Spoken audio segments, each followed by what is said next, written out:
Assalamualaikum warahmatullahi wabarakatuh. Perkenalkan, nama saya Aprilia Misyananda dengan NIM 080128253031. Di sini saya akan membuat tugas algoritma dan pemrograman yang ketujuh, yaitu tugas UTS yang dimana membuat program untuk mencetak barisan Fibonacci, misal input N itu sama dengan 5, maka outputnya itu 1,1,2,3, dan 5.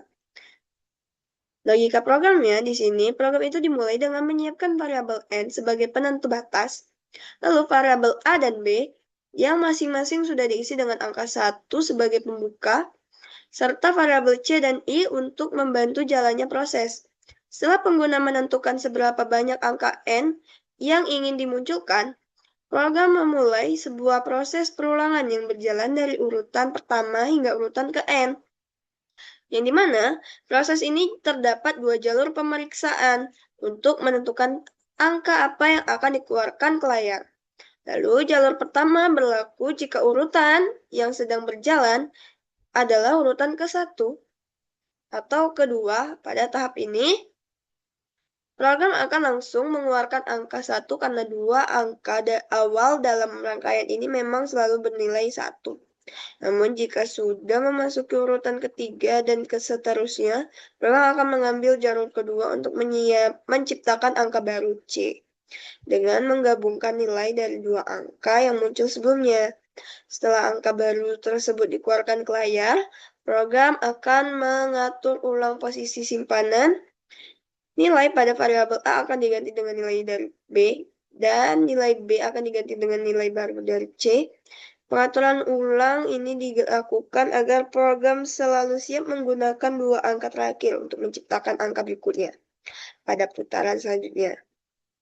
Yang dimana hasil akhirnya adalah deret angka yang saling bersambung, di mana setiap angka merupakan wujud dari gabungan dua angka tepat di belakangnya.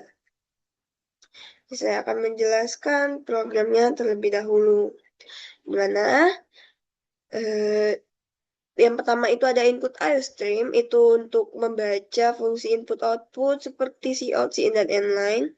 Lalu ada using namespace std agar tidak perlu lagi menambahkan std .2.2 pada setiap awal perintah input-output. Lalu inmain itu fungsi utama dari sebuah program. Lalu buka kurung perawal itu menandakan awal dari sebuah program. Lalu ada variabel n yang diinisiasikan dengan 1, b diinisiasikan dengan 1, dan c. Lalu ada variabel i untuk perulangan, untuk indeks perulangan yang bertipe data integer. Lalu cout masukkan n, berarti dia akan mencetak masukan n ke layar output, lalu memberikan perintah kepada pengguna untuk memasukkan nilai input. Lalu cin n artinya dia akan membaca nilai input yang dimasukkan oleh pengguna dan menyimpannya ke dalam variabel n.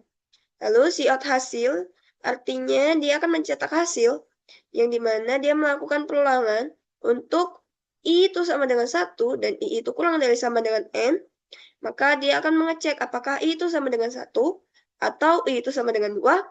Jika iya, maka dia akan mencetak 1 dan spasi. Tetapi jika tidak, dia akan melakukan proses untuk C itu diisi dengan A ditambah dengan B, dan A itu diisi dengan B, lalu B itu diisi dengan C. Lalu dia akan mencetak C dan spasi. Lalu jika ini sudah maka dia akan menambahkan nilai itu dengan 1 dan dia akan terus berulang sampai ini tidak lagi terpenuhi dan selesai. Lalu kita coba run. Nih, dimana di sini tadi ingin memasukkan nilai berapa ya? 5 ya? 5.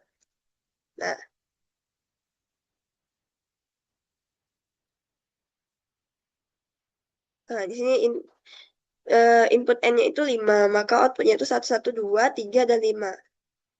Oke, ininya sudah benar, outputan yang sudah saya buat itu sudah benar. Untuk penjelasannya, di sini kan dimisalkan itu nilai n-nya itu adalah 5 nih.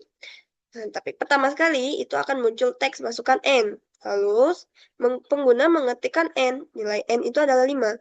Lalu program akan mencetak teks hasil, yang dimana pertama itu akan masuk ke perulangan I sama dengan 1 sampai 5.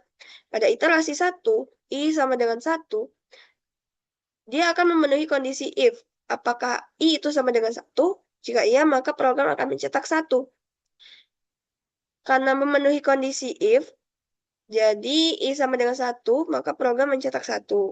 Dan iterasi kedua, I sama dengan 2, dan dia juga memenuhi kondisi if, I sama dengan 2, maka program mencetak 2. Saat ini nilai variabel awal adalah A sama dengan 1 dan B sama dengan 1. Lalu iterasi ketiga, I sama dengan 3. Masuk ke bagian else, karena itu tidak terpenuhi ya. Jadi nilai C itu akan diisi dari nilai A ditambah nilai B. Nilai A tadi kan 1, nilai B juga 1. 1 tambah 1 kan 2. Jadi nilai C itu ada 2. Dan nilai A itu adalah nilai B. Nilai B kan 1. Jadi A-nya itu jadi 1. Lalu nilai B itu adalah nilai C. Nilai C-nya tadi kan 2. Jadi B jadi 2. Gitu. Lalu dia akan mencetak 2. Dan untuk iterasi 4, I sama dengan 4. Ya, sama seperti untuk iterasi ketiga, yang dimana masuk ke bagian else itu, untuk C, A tambah B. Nah, di sini kan A-nya itu 1. B-nya itu 2, berarti 1 tambah 2, 3. Dia pakai nilai baru. Lalu, eh untuk A itu dari B, yang dimana A-nya itu adalah, mana nilai A? Oh, A itu adalah B. Nah, nilai B itu kan adalah 2. Berarti A-nya adalah 2.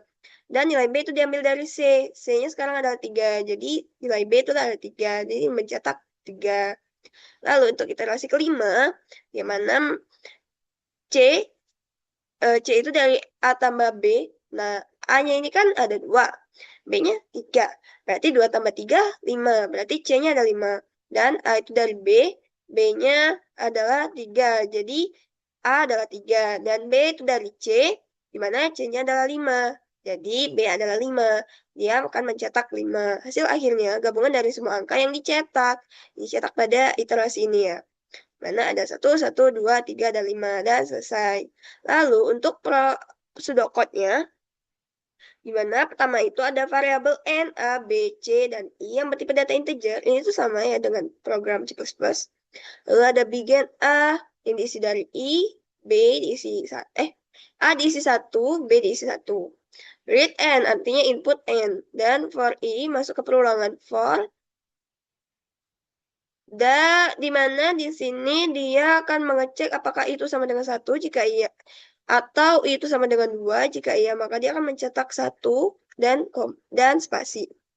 Lalu jika tidak maka dia ke proses ini. Dan dia akan mencetak C itu dengan spasi. Lalu selesai.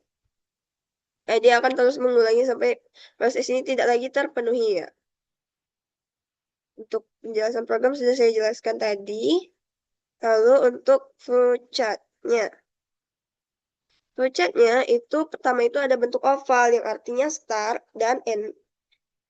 Oval itu dipakai untuk start dan end. Lalu ada bentuk dajar genjang itu untuk input output. Lalu di sini ada variabel n, berarti dia menginput variabel n. Dan untuk persegi 6 itu untuk perulangan, di mana di sini ada perulangan I sama dengan 0 to n. Jika terpenuhi, maka dia akan mengecek apakah itu sama dengan 1. Jika I sama dengan 1, atau I sama dengan 2, maka dia akan mencetak 1 dan spasi. Lalu menambahkan I itu dengan 1. Dan dia akan melakukan perulangan ini. Tetapi jika ini tidak terpenuhi, maka dia akan melakukan proses ini. Dan dia akan mencetak C dengan spasi. Dan dia akan menambahkan nilai I itu dengan 1. Dan dia akan melakukan perulangan kembali. Karena sampai kondisi ini, sampai perulangan ini tidak lagi terpenuhi dan selesai. Oke, jadi itu saja penjelasan dari saya. Apabila saya ada salah kata maupun salah dalam perbuatan, saya mohon maaf. Apabila saya juga salah dalam mengerjakan, saya mohon maaf. Wabillahi taufiq wa hidayah. Wassalamualaikum warahmatullahi wabarakatuh.